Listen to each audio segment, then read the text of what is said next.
out. Riley, want to say something? Hello. Dog. We must have calmed her down a bit here. Alright. She was a little bit more boisterous early on. Welcome to Planet-Cosplay. Today we're going to explain how I made Shiny Umbreon. Today, also with me is Michelle Riley Carbaugh, who has great design work, artwork, costumes, and animation. What's your website, Riley? Say hello to the crowd. Hello, crowd. I'm of Canine Hybrid Creations. That is my little art business. That yeah. See, what we've got going on right now is on the screen. And so I started with the skull there. Yeah. And then I did what I was told was the toaster effect on it. And it's a little background there. And what's the first creature that you made, our costume that you made? I did Charizard, which is the dragon, orange dragon from Pokemon. Uh-huh. And it started out, there was like hardly any tutorials online. I had never worked with this fabric. I've never sewed anything in my life. I have never made anything like a sculpture really before. I had stuck to primarily drawing like my whole life. And kind of just dove right into it, figured out a bunch of different techniques, and since then I've kind of expanded on those and then shared them with others so they can start getting into making their own creature suits, which is why I came into the project on helping Shiny Umbreon come to life as well. I had a little bit of input at the beginning to guide the project, steer it in a direction that would ultimately become a success. This first project's really difficult to get the hang of and understand the techniques and everything when you're... It certainly was, because right now on the screen they're seeing me form basically the skin around a skull. Right. The skull is obviously a representation of the same size and proportions of someone's head, the actor's head, if you will. The ice pack was because I started hot glue gunning pieces together and I wanted to get this done. Cooler faster? Cooler faster. Did that work? It worked incredible. Oh, there you go. just freeze it. Very quickly there. That works. So how many costumes have you done, or creatures have you done lately? I guess there's a total of 5 Pokemon suits that I've completed fully. They're the ones I'm most known for. And then I've done a lot of little like side projects here and there, and I have quite a handful of unfinished projects as well. So we all have those UFOs. Yes. Unfinished objects. And many planned costumes for the future that go a little bit crazy in the realms of building custom parts, animatronics, stilts, you name it. I've probably thought of it. Yeah. And I'm planning something right now as we speak. Oh, good. It's like... So here we're putting a plastic bag over it. This is just gonna... I've got the structure done on the inside. Right. Ideally, you want to kind of build it up a little bit so it's a little bit more roomier inside. And the plastic bag helps you slide it on and off of the dummy head as you're working with it so you can test fit it and the like. Because that's very important. Making sure that everything is symmetrical, that you can still see out of it, you can still breathe out of it, that it's comfortable to wear. And from every step of the way, as much as you can, verifying that is going to be really helpful to do it earlier rather than later. Yes, later would have been like, thank you so much. So now we're like starting the construction around the head.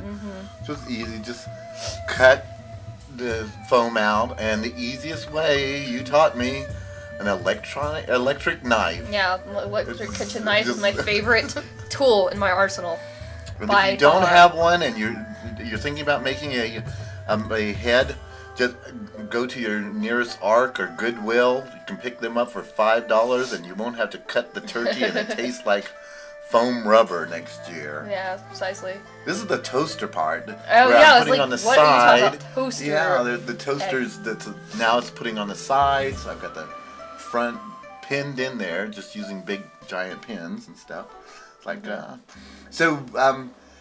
we were talking earlier this evening about A-Kon. You're going to be traveling there? Oh yes, I've been going to A-Kon for the past, I think it's 5 years now, which is the oldest running anime convention in the United States, hosted in Dallas, Texas in the summer. First week of June? Yep. And that'll be nice. Yeah, I've entered costume contests there several times. It's kind of just always been a big tradition. It's my very first out-of-state con I ever went to. Was senior year of high school. We did our whole senior trip. We all did a road trip. Very first time with my friends out there. So it was a big deal. We got to meet a lot of friends from like out of state that We hadn't gotten a chance to hang in person before, so a lot of good memories and things we had there. I, however, spent probably every A-Con, with the exception of, I think, the last 2 years, pretty much entirely in the hotel room, finishing up my costume in time for whatever event that was going on that year. We all do that. Hi, random 40% off sign Joanne. What is that doing in there? Okay. I know. Now just building up the sculpture, just to fill in some cracks without making it so heavy. So it's that one massive piece of foam that would have weighed 30 pounds. Right, yeah, trying to get more of a hollow structure. I can understand what you're trying to do. Another way to is use clips. Yeah, I am not involved in this process up to this point either. No, not yet. No, I came in. That's an art piece I did one night. I was working on a triptych, and it made it in there. Oh, this was the painting of the fur. Oh, that's Poly right. fur You dyed it. Took forever. No, hand painted with acrylic. Well, paint. dyeing with paint. Yes. I mean, like, yes. Okay, yeah, I do remember this stage of it.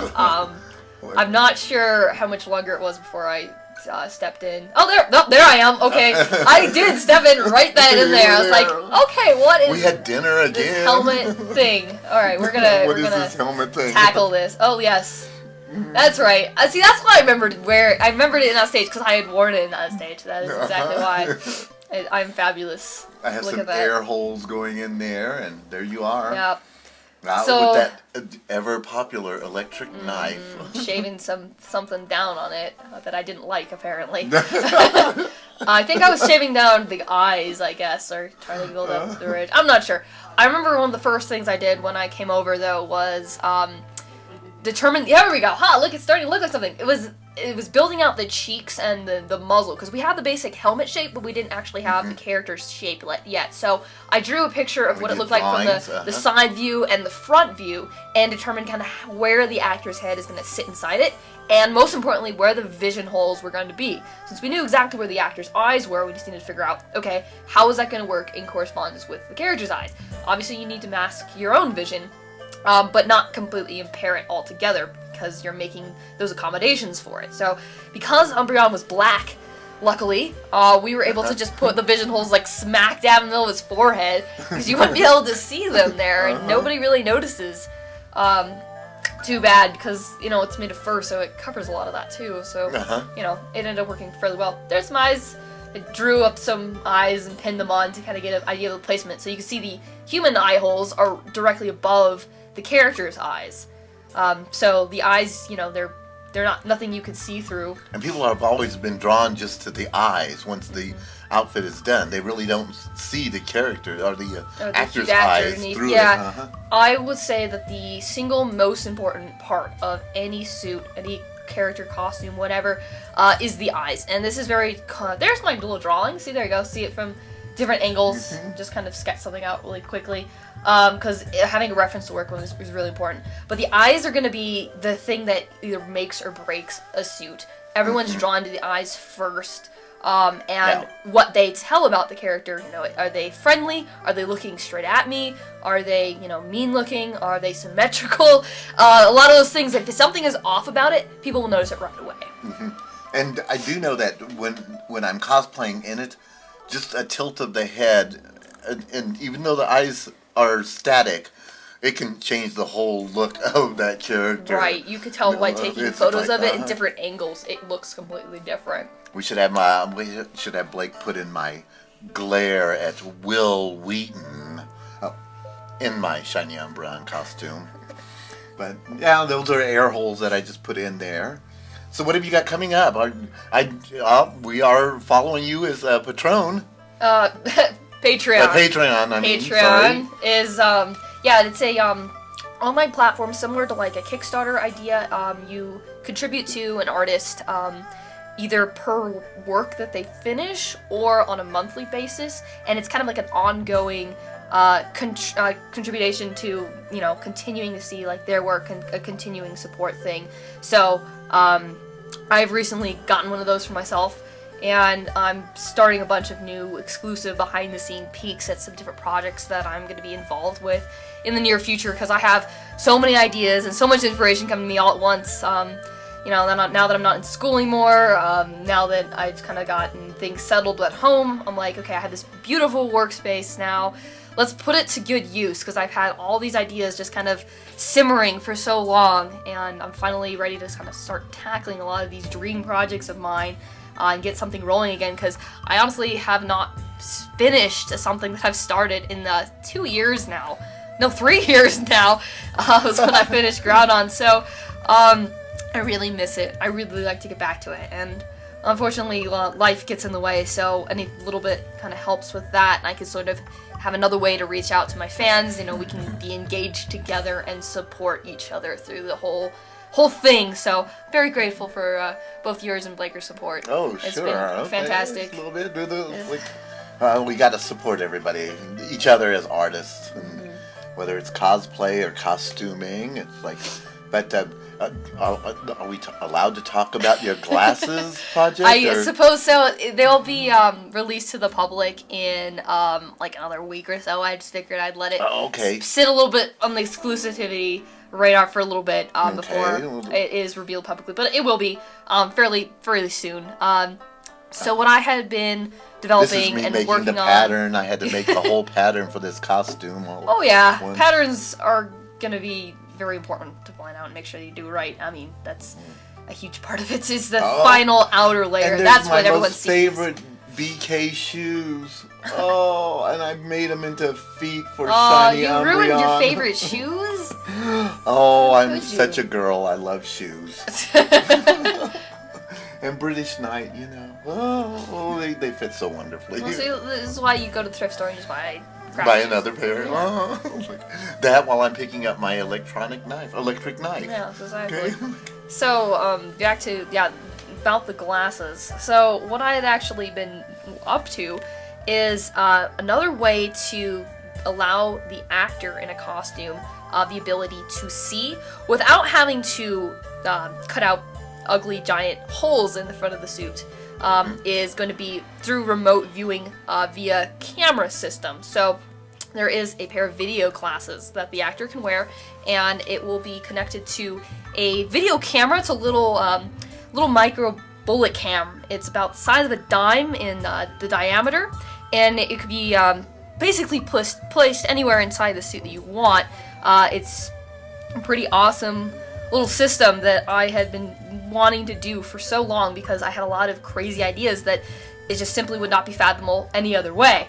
So, that has been kind of an ongoing little thing I've been trying to get into my suits, and now that I have this working system, that's hopefully going to be reliable. That's yet to be seen, but fairly inexpensive little setup. I'm going to bring out my oh my glasses gosh, you do have a little pair. And they're great. If anyone's ever seen these 3D glasses, they make a 68-inch television once you put them on. Well, quote unquote. Yeah, virtual. And you put them on, plug them in, and you can sit on the plane for your 2-hour flight watching porno, and no one will know. That's why they were invented, I think. Right? That's my physics. So your physics is specifically made to connect to iPod. Uh-huh. Yeah, I needed to do one that was universal, so we can actually just have straight up video input. I was wondering about that. It was like, because I'm like, this particular pair, as far as I'm aware, would not work unless there was some sort of way you can get do a connector. A connector from the iPod. Because it won't run my camera. Yeah, and stuff. well, some of the iPods. Here I'm just making the costume. There goes the hand. But it would be very well hidden. From Joanne Fabrics. Oh, for the gosh. fin. I was like, my little paws going in are pads. Paw pads. Paw pads. Oh, paw pads. Oh, I think I used to call my dad that. Paw pads. But that's going to be a great project for you. Oh yeah, very excited. That opens up the opportunities for the ability to just expand the everything I've been wanting to do. Opens that up so much more, because I am no longer limited with where my head has to be placed inside of the costume in order to allow me to see. I do not need to rely on that anymore. I can put my head wherever it needs to go in order to make the character come to life in the best way possible. Yeah, a lot of the costumes now are getting bigger and more elaborate, more electronic, and that's the ones who are winning. Oh yeah. Contest. Oh yeah. And I mean, like, back in the day when I had just Charizard, my very first costume, it had a moving jaw on it. So whenever I open my mouth, it has elastic bands that will pull open the mouth on the actual costume character. And I freaked out so many people. They have never seen anything like it. Every single one of my suits has this moving jaw illusion to them. And that alone had me do things like being bumped up in a category during a costume contest. That alone has been cited as what had like won me certain prizes and had gotten me certain attention. Like, that was a revolutionary thing.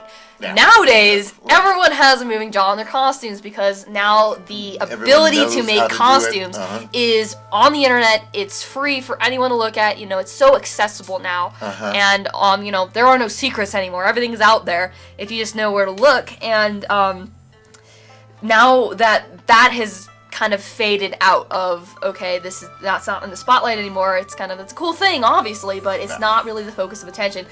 I know, but I kind of... somebody had to one-up it, essentially, over and over and over again. But I also I like old school. I wish they had them broken down into different categories. Oh, like me too. what you didn't make, and a little simpler instead of more EL.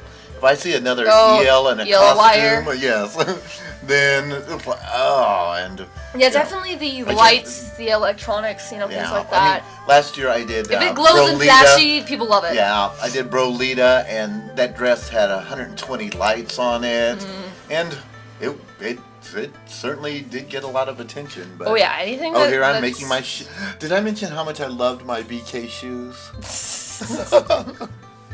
Now I'm wrapping the foot of it, and it's all going to be hot glue gunned, and I'll never wear those. So yeah, I think the only part that I actually had a real hand in making this suit was that one day, building up the cheeks and the muzzle, and I drew the concept designs. One day?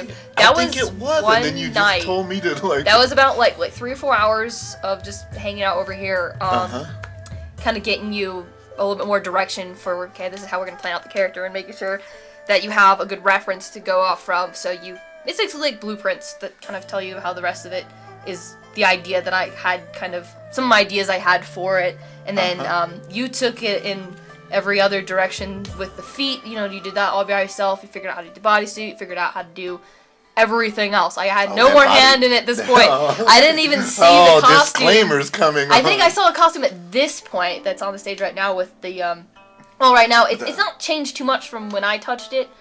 You put the black vision screen on it. Yeah, because this is about the last time I saw it. Before the next time I saw it was we were at the con. It was done. NDK, I think. Yeah, I think it was Artemis C, possibly. I can't remember where did you debut it? I think.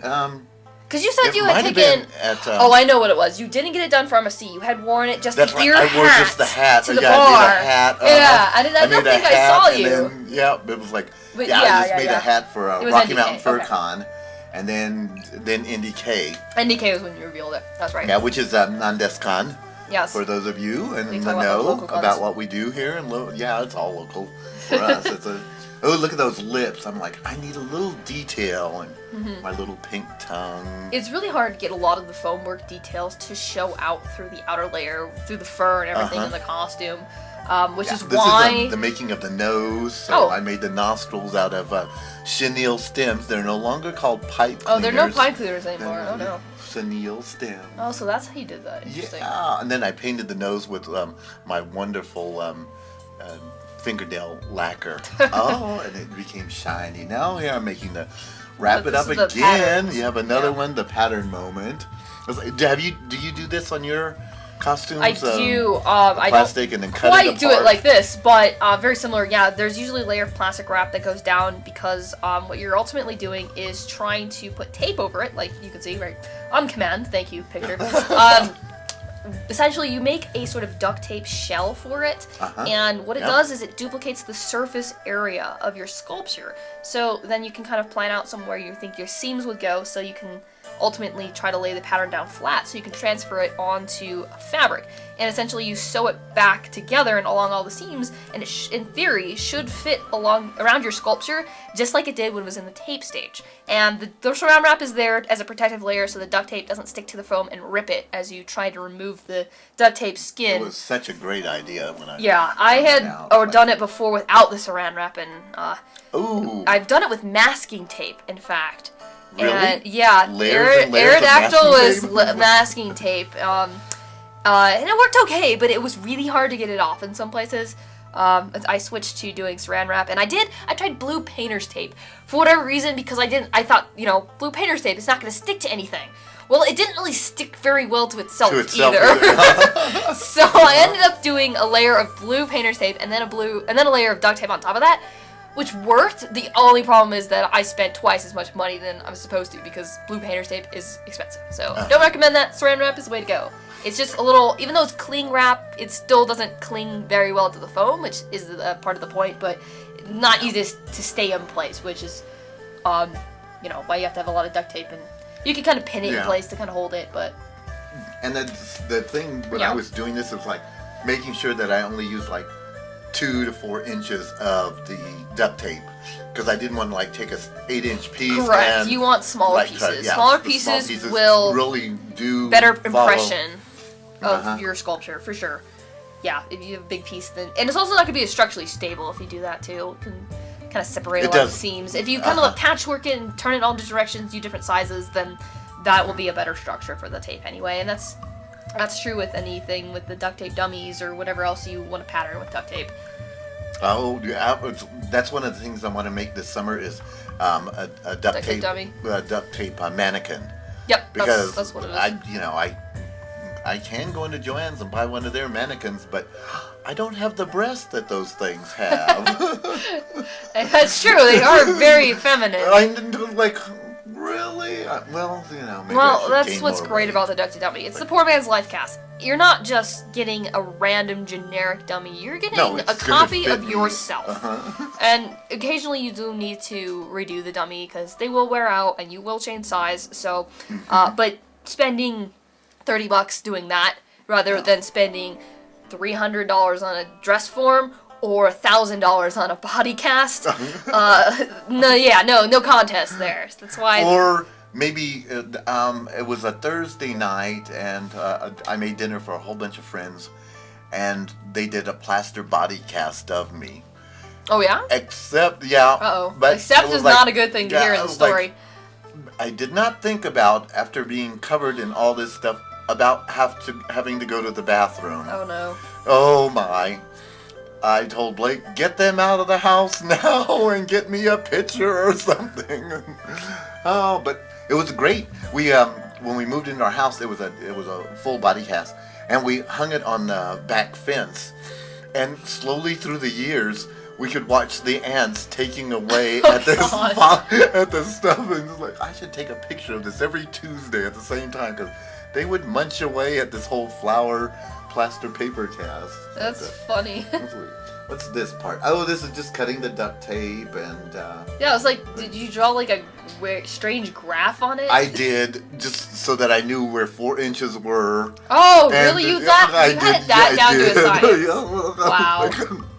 I'm kind of nerdy in that way. Someone's OCD. It's like, it's mine. But look how perfect that square is on the screen right now. I see. That's very true. That is a very nice square.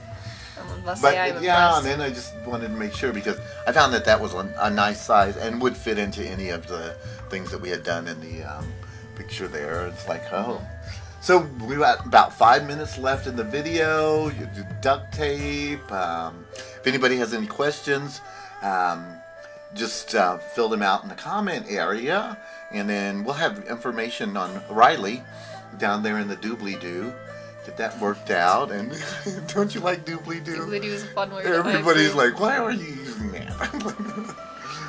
Now that I'm evidently known as the oldest cosplayer in Colorado, and I have an email to prove that. Oh, I can't believe it. You didn't hear? Nobody told me this, no. No, we got an email from the, it's a cosplayers in Colorado is having an art gallery opening. And so the woman who's holding that, Sharon, sent Blake an email. It's like, It's amazing the things he does at his age. At his age. Like, oh, see, I must keep wearing fursuits. That's right. Nobody can see what you look like. You'll never get old if you do that. Yeah, unless I'm talking. Hello, little boy. Oh God, please don't. Well, that's another reason. That's why there's a rule. You don't talk in suit. Okay. You terrify everyone. We don't need that. Oh, and what we were talking about earlier also comes into play because we're working on the mouth now, and it's just some pictures I think they got out of sync, but that's okay.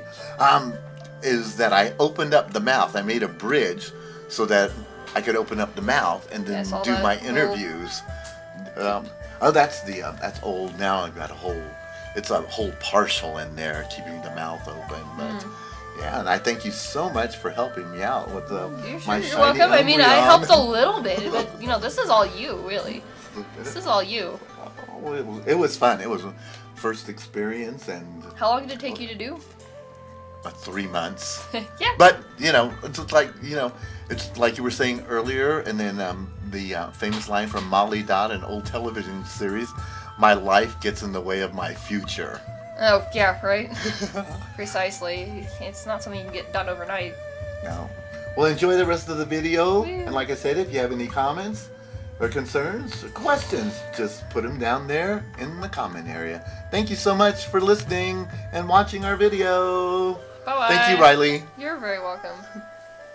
Let's go finish our wine. Wine? I don't know what you're talking about. No, Mike's Hard Lemonade. That's better. But we're done. Now we just let it run out. Thank you. You don't want to go all the way to the end? Huh? You don't want to go all the way to the end? I'll just sit here talking to myself. Oh, okay. No, we can what else? There's still more video to discuss. This is the making of the ears, which was real fun. Okay. Oh, and this is really cool because I filled the inside of the ears and the tail with air bladders. Oh, right. So that it wouldn't be heavy. The thing that some people, you see their homemade Umbreons or any character with big long ears, and they all flop down to the side. And so, like this is flopped down, it doesn't have the air bladders in it. And then all of a sudden it'll just pop like Viagra right up. Well then, you heard that one. He did. We have our audience is like, oh my. Oh my. But yeah, I filled them with air bladders so that it would be lighter, and then just. That's a good idea, actually. Like and the tail, it didn't just. How people fill the tail up with just like polyfill, and it's like, that's just too heavy, and I just have air bladders stuck in there. I've seen a few different people do air bladders. Somebody did like someone else in the community did a ant costume, and the abdomen at the end is a big like football shaped air bladder that you could just blow up, so it kind of just sticks out of the back right there, and it's really big, great, and it's perfect. It works really well. So I have seen the air there's Shiny with kids before. Shiny floating. Okay, now can we say goodnight to them? Oh, we're close. Are we close? I don't know.